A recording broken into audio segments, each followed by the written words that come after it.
Hello and welcome in the tutorial on manually instance. This is the last time we're going to be using this neoclassical building for our tutorials, but because we spent 4 parts with it, I'm going to show you what this mysterious manually instance node is and how to have Unreal auto-populate it and make our buildings appear in reflection captures. So let's start with the exporting. The best way is to export an optimized building in its original size because of the thumbnail creation. So now that we have that tiny little building, we can just basically say convert selected class to Unreal will create these copy the building that has no code in it. That's it. You could export it to other projects, sell it on market. You don't need to include the Resizable library with it anymore.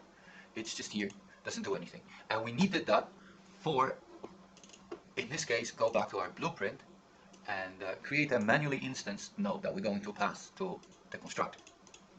So we just have to create, in the root, we create a scene.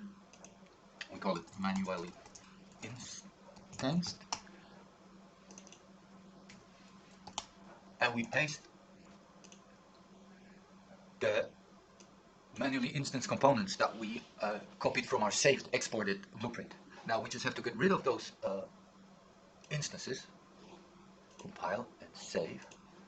And now that we have manually instanced in our blueprint, we can make it appear in reflection captures, because that's one part that was still missing.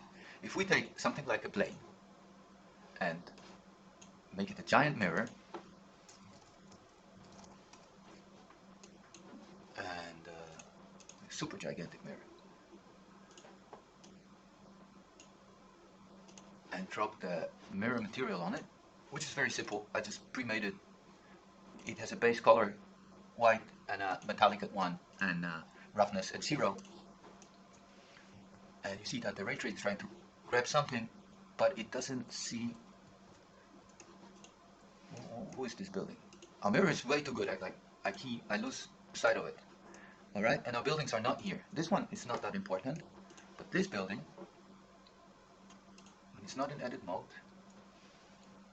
should appear in our reflections already. Not yet.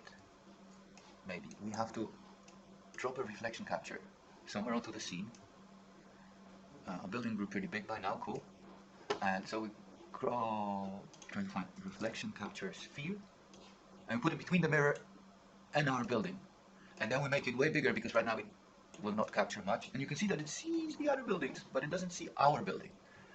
And the reason for that is that it's not that easy to make buildings static. The only things that appear in reflection captures are the ones that have their mobility set on static. And when you create components from blueprints, they are always set to movable. So this is why I created the manually instance that can be set static from either from here, and they should appear in our build reflection captures, and they still don't. And let me take a look what went wrong.